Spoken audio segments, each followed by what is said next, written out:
Hello, this is Samantha Silverhays from GreenThumbGirls.com. Today I am in my work area and I am just finishing up a TLO tea that I've been brewing. It's a 3-day tea that I'm brewing. The recipe is from the Rev, TLO, True Living Organics. He wrote the book. He's from Skunk magazine. And a TLO tea is a type of organic compost tea or vermicompost tea. It's also known as like an actively aerated compost tea, and the term vermicompost is used to describe the compost you get from using earthworms' poop.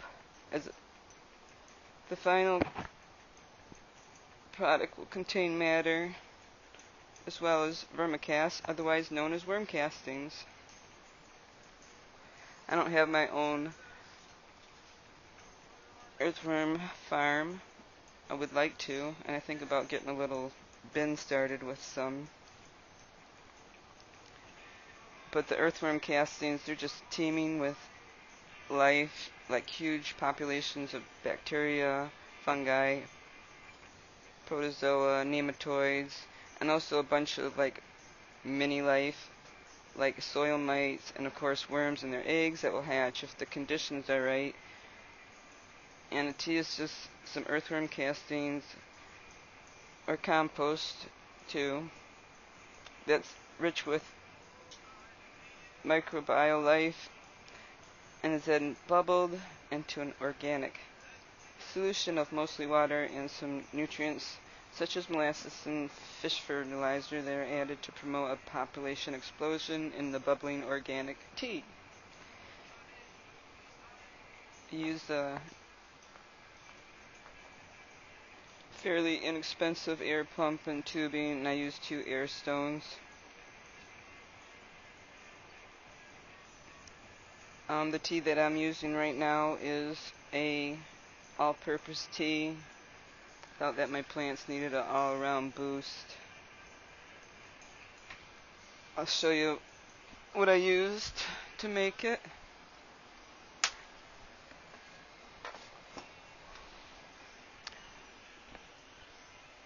Actually, this is the final product right here. I'll move it out of the way. But the first day I added some kelp. I have some fish and seaweed fertilizer, organic, unsulfured organic molasses, and Happy Frog all-purpose 555 fertilizer. I'll put that in the jug. You don't want to use anything clear or anything that the light can get to. I got this at like a vitamin shop. It had like protein powder in it. It wasn't mine. Someone threw it out at work, so I grabbed it. And it works really good because I know the Rev on his, he paints his black. So this worked out perfectly. It's about a little over a gallon. When I first started growing, it's been almost, well, indoor growing seriously, about 5 years ago when I got my medical marijuana card. I was making tea in 5-gallon buckets. I didn't really know what I was doing. I was throwing bat crap and molasses, and I'm trying to think what else I was putting in there. But then I'd put it in a nylon stocking and stuff, which you don't want to do. You just want to let everything float around free and happy. You're not making a cup of tea to drink. You're making a nice healthy brew for your plants. Excuse me. And then on the second day, I use Fox Farm. I only use a few bottled newts, which would be this Fox Farm Big Bloom, General Organics Cal Mag, vegan friendly. Oh, actually on the first day I added some bat guano. And then the second day I added worm castings, the Fox Farm, and the Cal Mag. And I think that's about it. So it's been brewing for 3 days now, and what I'm going to be doing is straining it in a kitchen colander into a bucket. I made like a batch and a half, so like a gallon and a half of water. So I'm gonna add like a gallon and a half of rainwater, because we have 2 rain barrels outside, and you don't want to use tap water for your teas at all, because you can't get the chloramine out. You can bubble out the chlorine, but not the chloramine. You don't want that in your plants. It'll kill the organic life in there too. And that's part of TLO growing, is not adding stuff to the soil that will kill your micro goodies in there, micro beasties. But I'll be getting more into that in other videos and on my podcast.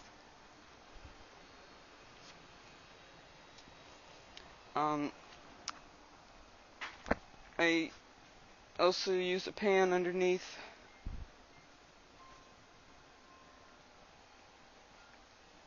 so don't make a mess. There's my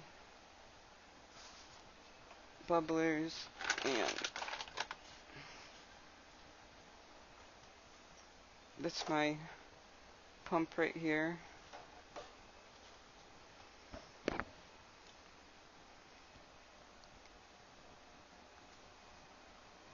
You want to use your tea right away after you make it. You don't really want to brew it for more than 72 hours either.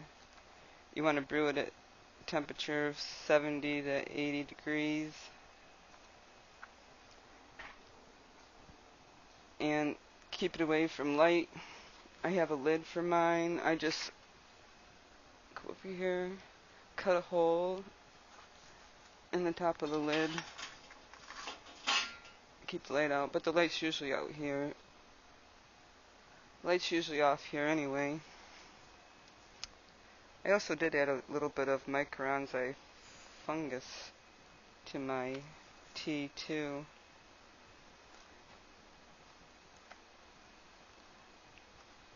But you don't want to you can use RO water too, is fine. I did use a little bit of spring water because we haven't had much rain here lately at all. And this is the strainer that I use. It's not really thin, because a lot of stuff will fall through, and that's okay. And there's 3 other teas that I make. There is a flowering tea, a finishing tea, a high veg tea, and I do believe there's a seedling or a clone tea. If I'm not mistaken, gosh, it's been a while since I've had babies.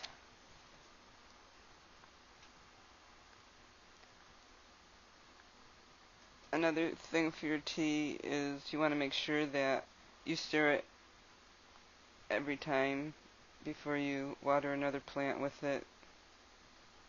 Scrape down the sides of your container. Use a Betty Crocker spatula for that. Spatula, any kind. Betty Crackhead.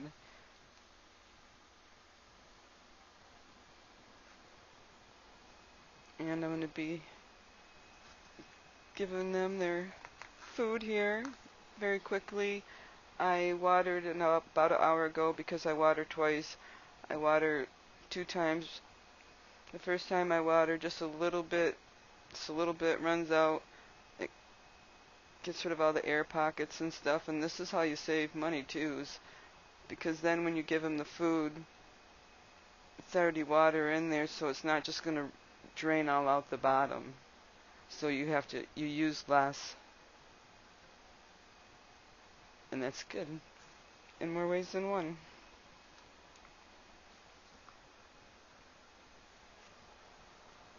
So I'll be sharing some more recipes and more about the TLO style of growing. It's a little different than force feeding, organic, bottle feeding. There's one other product that I use, and that is Extreme Serene by Roots Organic 022. And I don't use that very often. When I first wanted to grow this style, I didn't want to mess up, so I followed the Rev's recipes as close as possible because I didn't want to screw it up. I'd never grown this way. I didn't want to listen to anywhere else. I knew it was a good source. I checked some other super soils on YouTube that some people were posting, and I think the Rev style and his recipes are really good. The book is only $20, and it's really worth it to get it just for the recipes, and there's a lot of good tips in there that you don't get from other books. I highly recommend it. I've learned a lot, and I like growing this style. Even the guy at the grocery store, it's like, it's a lot of work, but it's kind of fun because I've always liked, since I was young, like science and mixing stuff together and doing experiments. So this gives me an opportunity to be a mixologist. It's really nice to just have to have a couple of bottles of product. They last a long time. I'm not running to the fertilizer store all the time. The fertilizer store. The grow store, like I used to when I was bottle feeding, I spent at least about $300 on all the stuff that I needed, but it's going to last for years. I got my stuff here. I'm going to be making my super soil. I'll be sharing that recipe. And if you want to know the exact recipes for my teas that I use, you'll have to go to my website and get them there. So I'm going to get busy. I hope everybody's having a great weekend. I'm going to take care of my plants. And also I just want to show you something really quick, because I'm always showing you my boring